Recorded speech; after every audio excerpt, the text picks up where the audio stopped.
Hello, good evening, namaskar, and joining me tonight on Public Munch is External Affairs Minister Mr. S. Jaishankar. Pleasure to have you here, Jaishankar ji. Thank you. और तालियों की गड़गड़ाहट से पता चल रहा है कि पब्लिक बहुत उत्सुक है सवालों के लिए और सवालों से ज्यादा आपके जवाबों के लिए, क्योंकि आपको कहा जाता है वो सेंचुरी वाला बैट्समैन जो आता है डबल सेंचुरी लगाता है। Thank you. मुझे भी बहुत खुशी है कि मैं आज आपके साथ यहाँ बैठ पाऊँ और इन सब के सामने समय मिलने का मैं तो आभार प्रकट करता हूँ। ये समय है कि हमें अपना विषय जो है पब्लिक के सामने रखना चाहिए और यही हम दोनों लोग आज कर रहे हैं। बिल्कुल पब्लिक मंच है और ये हमारे साथ जो बैठे हैं ये फर्स्ट टाइम वोटर्स हैं और फर्स्ट टाइम वोटर्स अपना मन बना रहे हैं और इनसे कुछ खास पहले कहना चाहेंगे इससे पहले कि मैं सवालों की झड़ी लगाऊं? पर इनसे कुछ कहना चाहेंगे आप? नहीं, मैं बस इनको इतना कहूंगा कि मुझे भी याद है जब मैं पहला फर्स्ट टाइम वोटर था। 1977 का चुनाव था। ये पहला चुनाव था इमरजेंसी के बाद।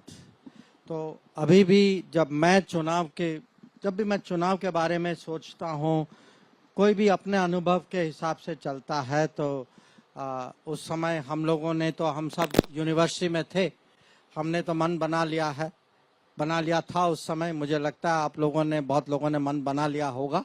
चलिए, जिनका मन बन चुका है वो अपनी जगह, लेकिन जिनका नहीं मन बना है तो आज शुरू करते हैं सवालों की झड़ी से। और पहला सवाल तो मैं आपसे पूछूंगी जयशंकर जी कि मोदी सरकार की जब बात होती है और पिछले 10 सालों की जब बात होती है तो बहुत बहुत ज्यादा बात होती है कि भारत का कद दुनिया में कितना बढ़ा और इस चीज की भी बात होती है कि विदेश मंत्रालय ने जिस तरह से भारत के कद को बढ़ाने में अपना एक योगदान दिया है।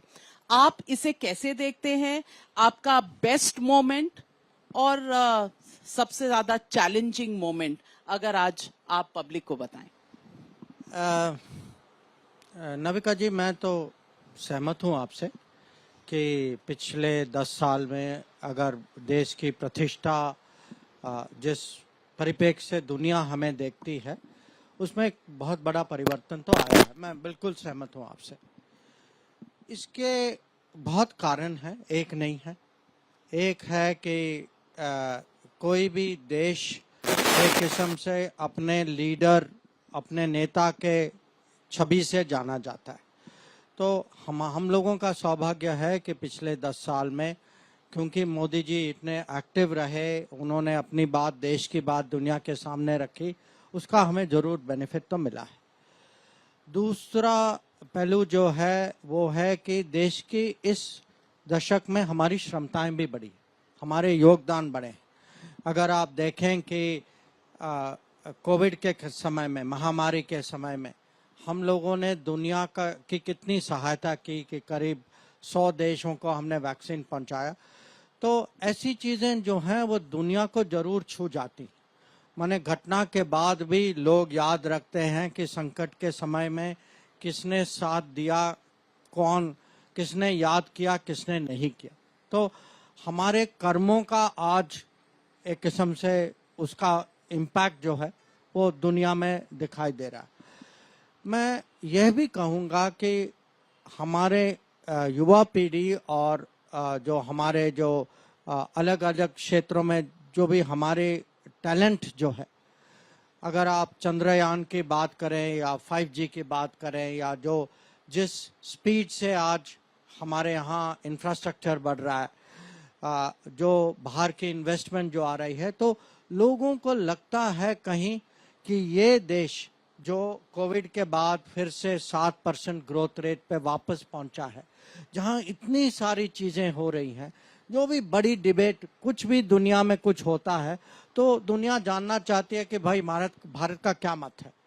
तो ये सब मेरे ख्याल से अलग अलग इनका इम्पैक्ट होता है। और हम जो हैं विदेश मंत्रालय में, हम एक किस्म से फ्रंट एंड हैं, हमें सबका सपोर्ट मिलता है। तो जब हम लोग जो दुनिया में जाते हैं तो हमारी आजकल जो इम्पैक्ट जो है दुनिया पे, प्रभाव जो है वो ज़्यादा होती है इसके कारण। कोई ऐसा मोमेंट जो आपको लगा बहुत चैलेंजिंग है और आपके लिए पर्सनली उसको नेविगेट करना आपको लगा कि पहले मुश्किल था और आपने कैसे किया? किसी की बात करूं तो मैं G20 का करूंगा कि G20 के समय में यूक्रेन के विषय में इतना विवाद था कि लोग अनुमान करते थे कि हम जो हैं G20 की सर्वसहमति बना नहीं पाएंगे, उसका रिजल्ट नहीं निकलेगा। और इतनी कोशिश, पूरे साल काम करने के बाद अगर मान लीजिए हम दिल्ली में सबको एक साथ नहीं ला पाए तो उसकी अपनी प्रॉब्लम होती। G20 जिस तरीके से क्योंकि बीच बीच में लगता था कि हम इतना बड़ा माने गल्फ था, गैप था पश्चिमी देशों और रूस के बीच में, चीन का मत भी थोड़ा झुकाव जो था वो रूस की तरफ था, तो इतना बड़ा गैप था। हमारी जिम्मेदारी थी, हमें माने हम लोग बहुत क्लियर थे तो किसी न किसी तरीके से हमको इसको सक्सेसफुल बनाना ही बनाना है, तो उसकी बोझ तो होती, तो टेंशन तो हुआ था। और आखिर में जब मीटिंग हुई थी सितंबर में, वो आखिर के 2-3 दिन जो है मैं कहूँगा बहुत ही टेंशन था। हम लोग, बहुत लोग जो है, हम 1-2 दिन तो हम बिना सोए हम नेगोशिएट करते रहे और अंत में as they say all's well that ends well. Absolutely. सवाल आपसे पूछूंगी क्योंकि इलेक्शन का समय है और इन दिनों सोशल मीडिया पर एक अलग तरह की वॉर नजर आती है, और ये वॉर है कि बीजेपी का एक विज्ञापन है जिसमें कहा पापा ने वॉर रुकवा दी, ये सेंटेंस का इस्तेमाल हुआ। और दूसरी तरफ ऑपोजिशन की रैलियों में मीम्स बनाए जा रहे हैं इसी बात की कि अगर तब वॉर रुकवा दी, अपने लोग बाहर निकाल लिए, तो गाजा और इजराइल की वॉर भी रुकवा देते। ये ऑपोजिशन का कहना है। देखिए, अगर आप मेरे से पूछें कि वॉर रुकवा दी, माय आंसर इज यस। कैसे रुकवाई, मैं खुद विटनेस हूं, मैं साक्षी हूं। I can give you the date, I can give you the time, I can tell you for how long, I can tell you कैसे किया, किसके लिए किया। ये किया 2 बार। एक बार मार्च 5 को खार्किव में, जब हमारे विद्यार्थी जो हैं शहर के बाहर जा रहे थे, एक सेफ जोन था, सेफ जोन के अगल बगल में शेलिंग हो रही थी, रशियन आर्मी शेलिंग कर रही थी। तो मोदी जी ने प्रेसिडेंट पुतिन को फ़ोन किया और उनको कहा कि कृपया शेलिंग बंद करवाइए, क्योंकि हम लोगों के बीच में ये समझौता है कि हम सेफ जोन जाएंगे। तो कुछ समय के बाद वो शेलिंग रुक गई और वो लोग वहां जा पाए। जो दूसरी घटना जो थी, और वो ये और जटिल विषय था, ये मार्च 8 को हुआ। ये मार्च 8 के फोरनून में हुआ, सुबह से शाम तक, के एक जगह थी जहां यूक्रेन, रशिया और एक प्राइवेट मिलिशिया थी, इनफॉर्मल मिलिशिया, वो आपस में फायरिंग कर रहे थे।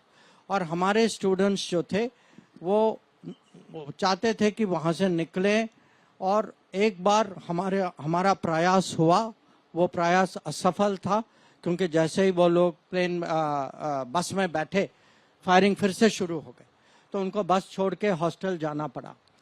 तो अगले बार जो है हम लोग गए पीएम के पास और कहा कि देखिए, इसमें 2 चीज़ें हमें करनी होगी। एक तो वहाँ के विद्यार्थी जो हैं उनका मनोबल उतना डाउन था कि हम दिल्ली से कुछ सीनियर अफसर भेजेंगे जो वहाँ तक जाएंगे, ताकि स्टूडेंट को लगे कि अगर दिल्ली से कोई वहाँ तक आया है तो हम वहाँ से दिल्ली पहुँच सकते।